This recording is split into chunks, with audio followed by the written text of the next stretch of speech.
So today I'm going to be going over how I made 1.7K on my instant funding account. If you don't already know what instant funding is, go check out my quick short on this video and then come back real quick to this video.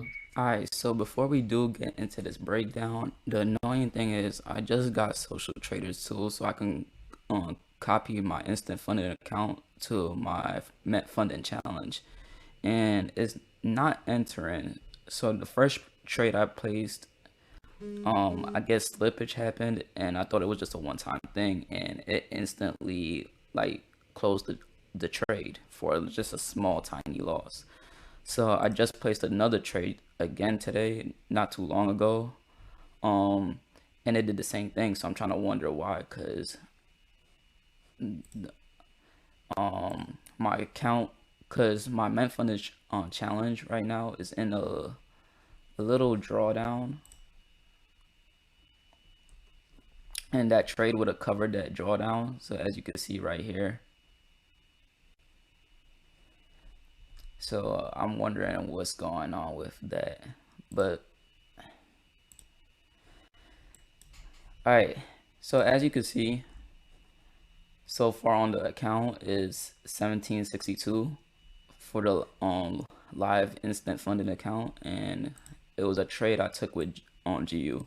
I might be pausing the video because I'm in a trade right now because I'm managing it. Currently at break even right now, but it was a trade I took with GBP USD. So I'm not gonna go into like really full details because I have videos on my channel on like what I basically do. So what I basically noticed is prices in this weekly supply zone. I dropped down to a lower time frame. I think it was like, yeah, it was a 2-hour time frame. I was in this zone, so let me actually go on replay mode to actually show how that was right here. And this trade took like a lot of good mindset to stay in this trade, and let me show you why. As I noticed that there was this demand zone right here, it tapped in. The short-term target was this low, but I'm looking for the long-term weekly low target. All right, so knowing that, I dropped down to a lower time frame, and let's see what I was looking at.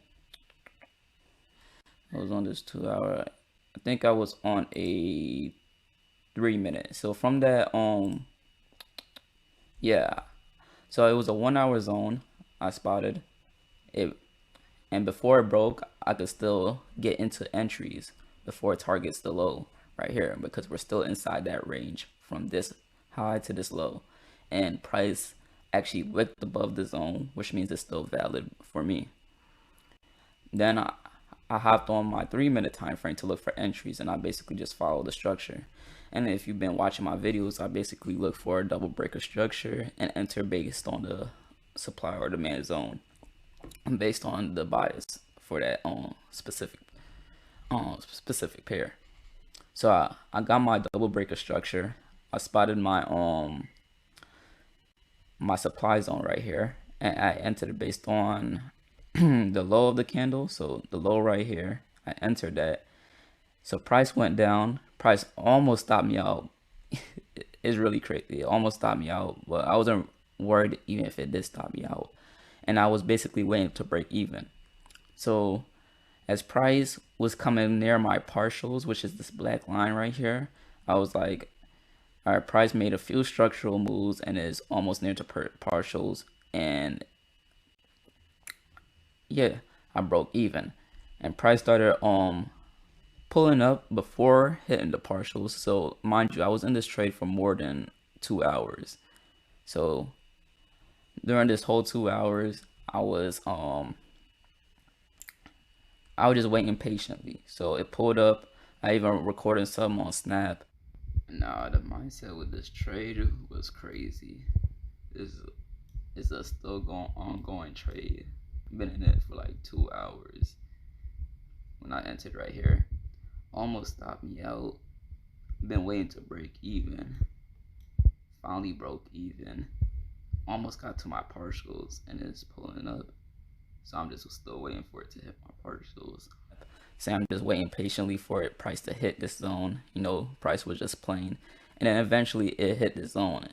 And I even put it in the snap on why I'm so patient on just letting price hit my targets. And it's just the math part to trading, which I will go over in the future videos, so make sure you subscribe. So as price hit my partials, I took some money out, and I was basically waiting for the rest to run, and which means I wanted the rest of my trade to hit that weekly zone, which is really crazy, but that's how I just trade. And my exit strategy is waiting for a double breaker structure to the top side. So I believe this was like a 5 minute or something that I waited for the double breaker structure because price was all the way down. Then I wasn't on the charts when it exactly did that double breaker structure. Yeah, I wasn't on the charts when it exactly broke up right here because I should have exited right here, but I wasn't on here. By the time I did exit, I think it was either right here or right here, somewhere right there. Either one of those parts, that's where I took the rest of the trade. And then after that, price just came all the way back up. Just going to 30 minutes, so that's much faster. Yeah, so price came all the way back up. It would have stopped me out at break even, and now it's down right here. So I really don't care if price just shoots all the way down because, you know, I follow the rules, and that's what really matters at the end of the day.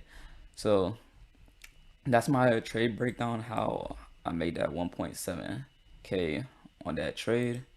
And right now I'm currently in a trade for AUD USD, but that will be for another video. Just waiting for price to hit my partials, and I'm gonna let the rest run. Alright, so I forgot to film the outro for the video, but that trade y'all saw me place for AUD USD actually hit my partials, and I got a clean exit before price reversed and everything, so it bring me close to 3k on the account, so I am able to withdraw now. Let me just show y'all that real quick. So as you can see, I did hit the profit target of 2.5. So I'm not gonna be trading for the 2 days. I'm just gonna let that hit so I can at least get my money back for paying for this account. And yeah, it is a live account, and it's 55% of the profits that I would be getting. So it's almost 3k that I made. And the annoying thing also, if anybody knows how to connect the copy trader properly, I use I think it was called Social Trader Tools. I try to connect it to my Mint funding challenge, but there's 2 times where it placed the trade but automatically closed the trade for a small loss when the trades would have been winners for that, which is really annoying because I'm currently in like a $97 drawdown for the account, so it would have put me back up on the account. So I'm just trying to figure that out. So if anybody knows how to do that, you know, just drop a comment. So if y'all want to see any other videos of how I personally trade, I have a video right here.